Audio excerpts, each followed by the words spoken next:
Good morning to all of you.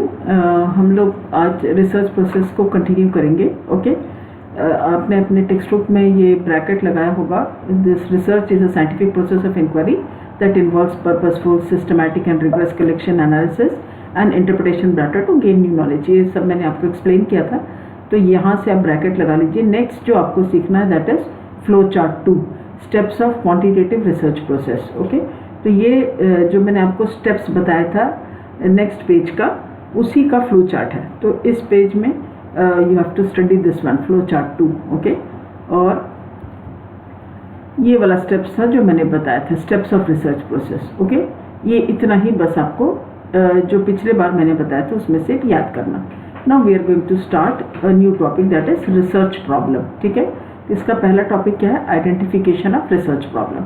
तो आज अभी हम लोग उसी को पढ़ेंगे, रिसर्च प्रॉब्लम के बारे में। ओके नाउ दो चीज़ हम लोग पढ़ेंगे। पहला है स्टेटमेंट और कंपोनेंट्स और सोर्सेस। ठीक है, ये तीन चीज़ आज हम लोग पढ़ने वाले हैं। ओके लास्ट टाइम हमने पढ़ा the first step of research problem is identification of problem. ठीक है, तो हम लोग अभी यहाँ पढ़ेंगे कि रिसर्च प्रॉब्लम को का सोर्सेस क्या है या कहाँ से हमको टॉपिक मिलेगा, वो सब भी आज हम लोग पढ़ेंगे। Okay so statement of research problem, this is the first step of research and most basic and most difficult phase. Okay किस टॉपिक में रिसर्च करना है वो आइडेंटिफाई करना, it's the most difficult one and this is the most basic one. ठीक है, जब तक हम लोग टॉपिक आइडेंटिफाई नहीं करेंगे, आगे का पूरा स्टेप जो लिटरेचर रिव्यू से लेकर कम्युनिकेटिंग द रिसर्च फाइंडिंग्स, ये सब डिपेंड करेगा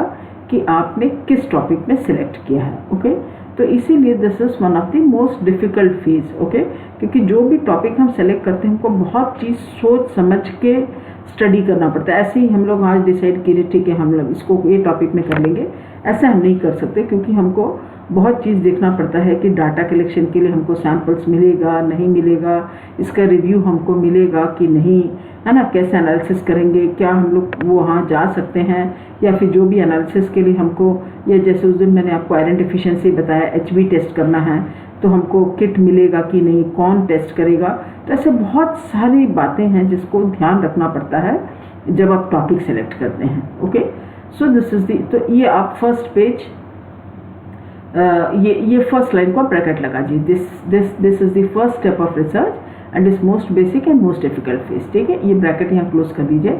now we will come to components of research problem. ठीक है, a problem statement generally has 6 components. ठीक है, क्या क्या है? First is relevance of the study, second is title of the study, third है ऑपरेशनल डेफिनेशन, फोर्थ है objectives, fifth है डिलिमिटेशंस और scope and limitations of the study. ठीक है,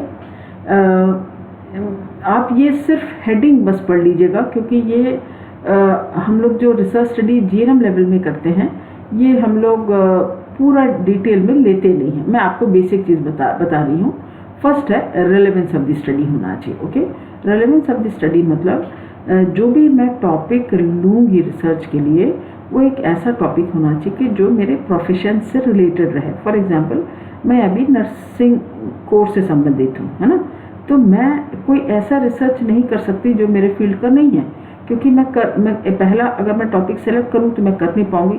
करने से it will be of no use. अगर मैं यहाँ रह के प्लांट में आयरन कैसे बनाना उसका कुछ प्रोसेस का, या if it is related to any of this topic, वो मेरे को कोई मतलब नहीं रहेगा। Why? Because it is not relevant to my area of work.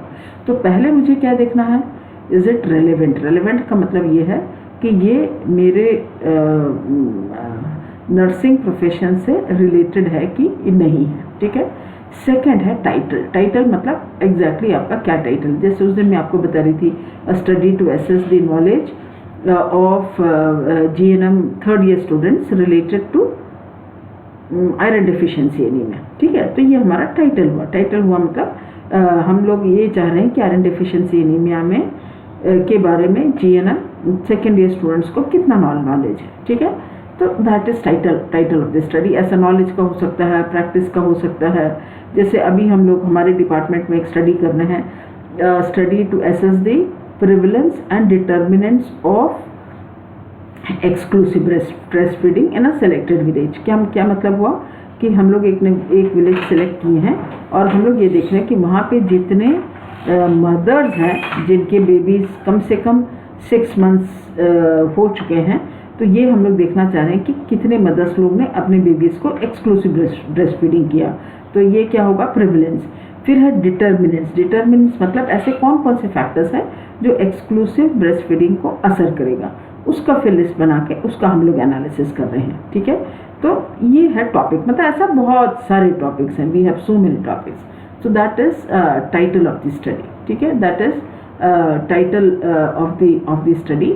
फिर थर्ड है ऑपरेशनल डेफिनेशंस। ठीक है, ऑपरेशनल डेफिनेशन मतलब अभी जैसे मैंने कहा, a study to assess the knowledge of GNM third year students related to iron deficiency anaemia. ठीक है, अभी मैंने बताया नॉलेज, भाई आयरन डेफिशिएंसी एनीमिया का नॉलेज से आपके स्टडी में क्या मतलब है।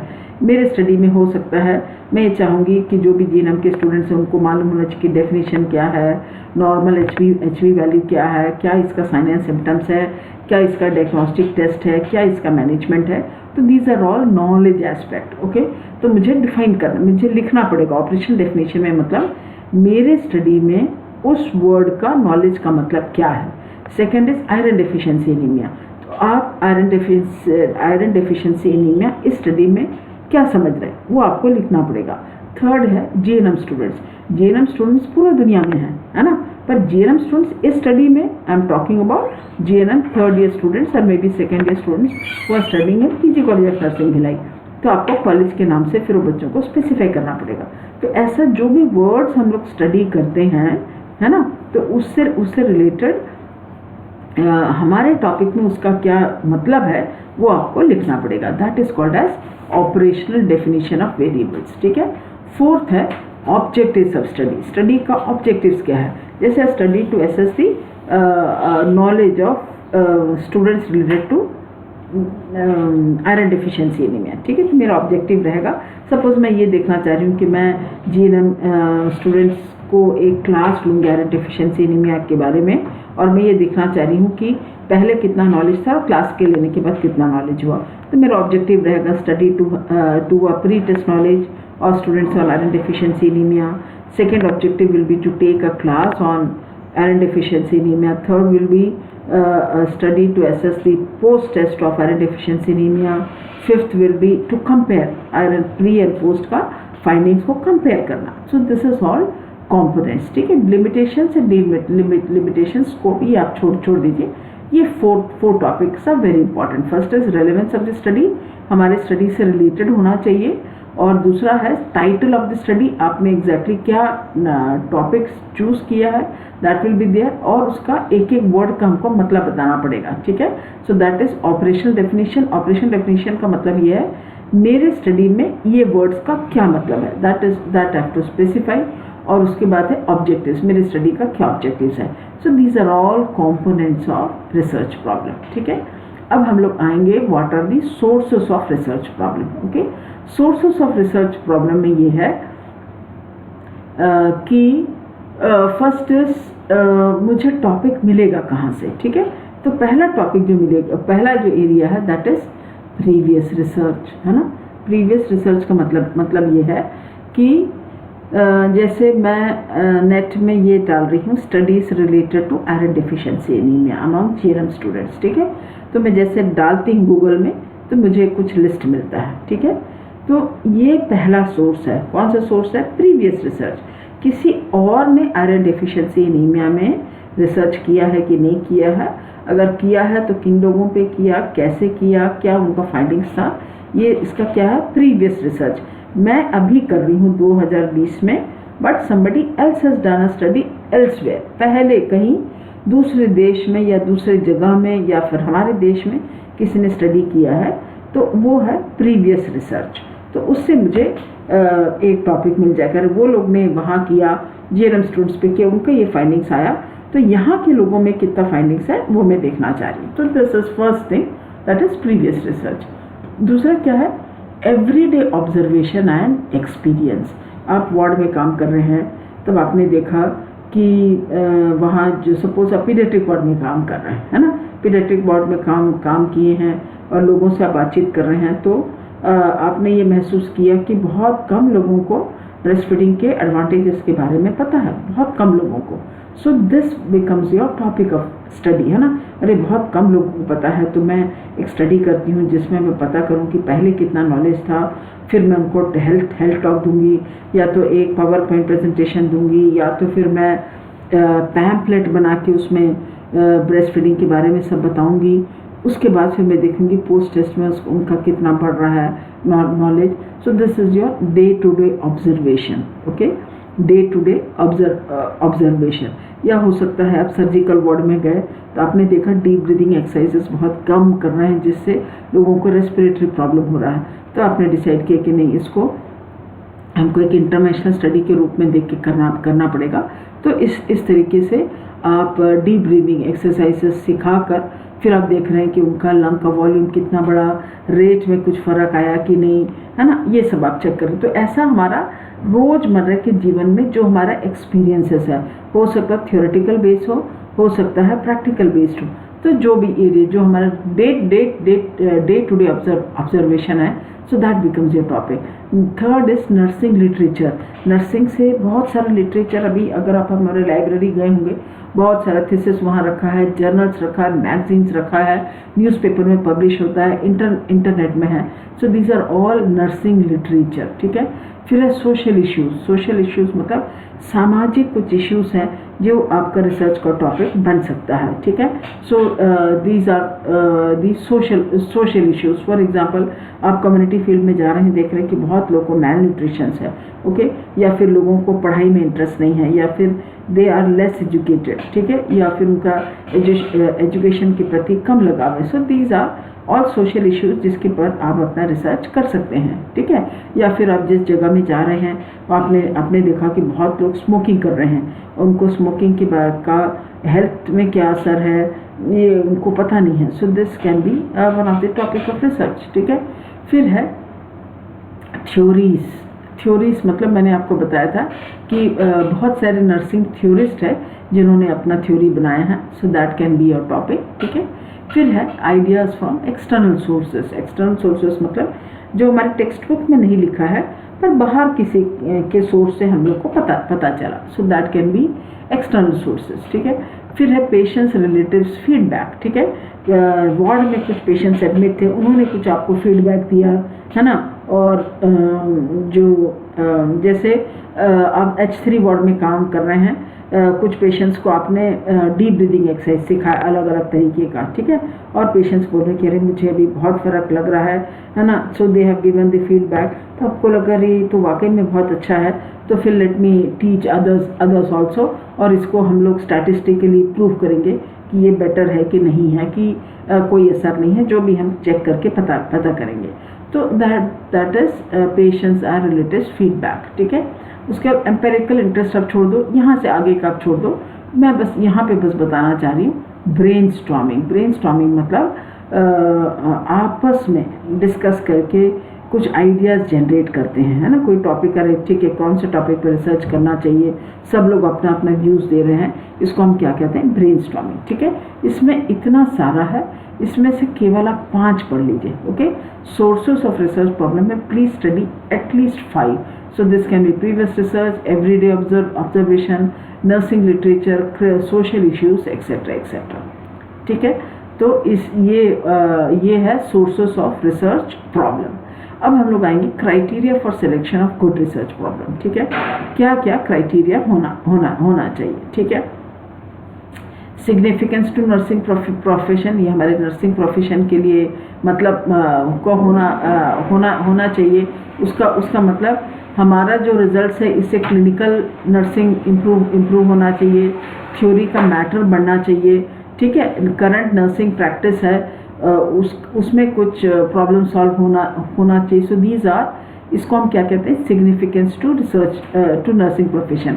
अगर ये पॉइंट्स आप याद नहीं कर पा रहे तो कम से कम इतना बस आप याद कर लीजिए, significance to nursing profession.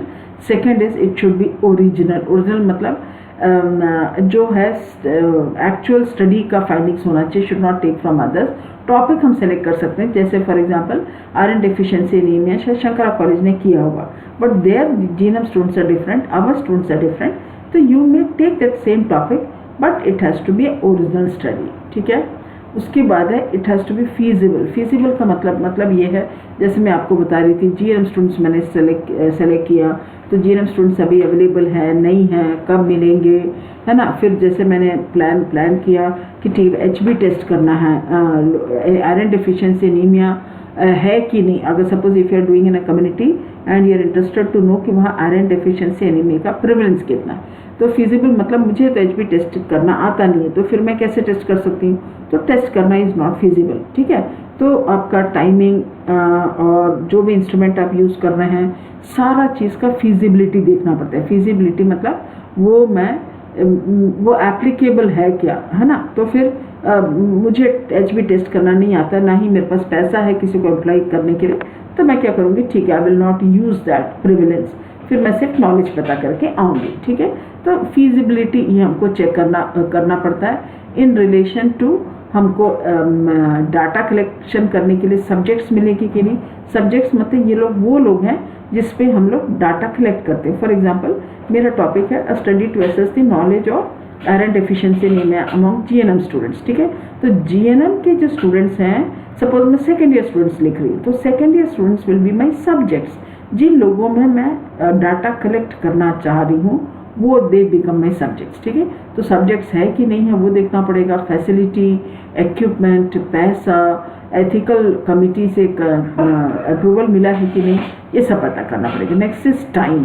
Time is very important, ठीक है। जो भी टाइम को, जो भी मंथ, जो भी है वो आपको बिल्कुल अच्छे से मेंटेन करने का स्थिति है नहीं है, दीज आर ऑल हमको पता करना है। फिर है कॉस्ट, ठीक है। रिसर्च स्टडी सस्ते में नहीं होता है, इट रिक्वायर्स मनी, क्योंकि आपको डाटा कलेक्शन करना पड़ेगा, पेपर लगेगा, प्रिंट करना पड़ेगा, एनालिसिस करना पड़ेगा, स्पाइरल बाइंडिंग करना पड़ेगा, दीज आर ऑल कॉस्ट। तो ये सब चीज़ आपको ध्यान देने का है, ठीक है। So criteria for good selection problem, पहला it has to be significant to nursing profession, second is it has to be original study, third it should be feasible, fourth is feasible in terms of time and cost, feasible in terms of time and cost, ठीक है। फिर equipment and supplies, फिर administration support है कि नहीं। जैसे आप PG college में करना चाह रही हैं तो मुझे प्रिंसिपल से परमिशन लेना पड़ेगा, दैट इज एडमिनिस्ट्रेटिव सपोर्ट, ठीक है। फिर availability of subject, GNM students मुझे चाहिए वो मिल रहे हैं कि नहीं, और रिसर्च करना जो रिसर्चर है उसको आता है कि नहीं, ये सब चीज़ आपको करना पड़ेगा, ठीक है। सो दीज आर, इतना बस आप अभी याद कर लीजिए, ठीक है। तो हमारा क्या क्या याद करना है, criteria for selection of good problem, first point significance to nursing profession, second है it should be original, third it should be feasible, ठीक है। फोर्थ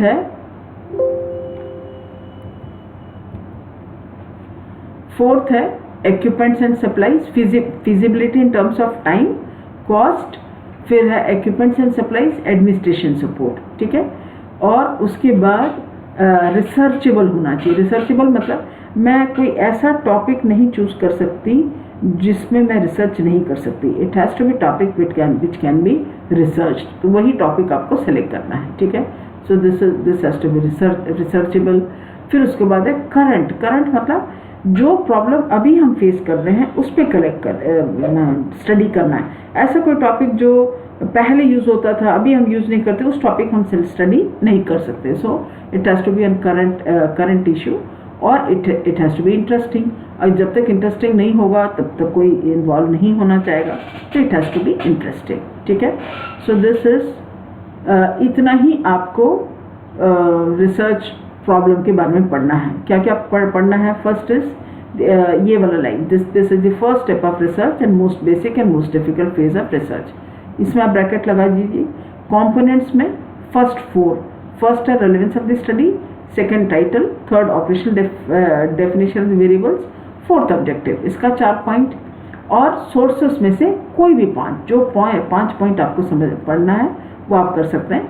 फिर है criteria for selection of good research problem, first is significance to nursing profession, second it should be original, third is feasibility in terms of time, cost, third है equipments and supplies, ठीक है। Equipment जैसे मैं अभी आपको बता रही थी, HB टेस्ट करना है तो मुझे हीमोग्लोबिनोमीटर चाहिए, दैट इज़ माई इक्विपमेंट। अगर मैं मुझे टेम्परेचर मॉनिटर करना है तो आई नीड अ थर्मामीटर। किसी को आपने कोई न्यू मेडिसिन निकला एंटी हाइपरटेंसिव का तो वी नीड अ स्फिग्नोमैनोमीटर, ठीक है। So these are all equipments. Then is administrative support होना चाहिए, सब्जेक्ट्स मुझे मिलना चाहिए, फिर है रिसर्चेबल होना है, करंट होना है। करंट मतलब अभी कल जो टॉपिक मेरे से अभी संबंध है, not old issues, current issues, ठीक है। फिर है it has to be interesting, ठीक है। So that was all about research problem, ठीक है। हम लोग को इतना ही पढ़ना है, बाकी आपको पढ़ने की ज़रूरत नहीं है। So thank you for a patient listening.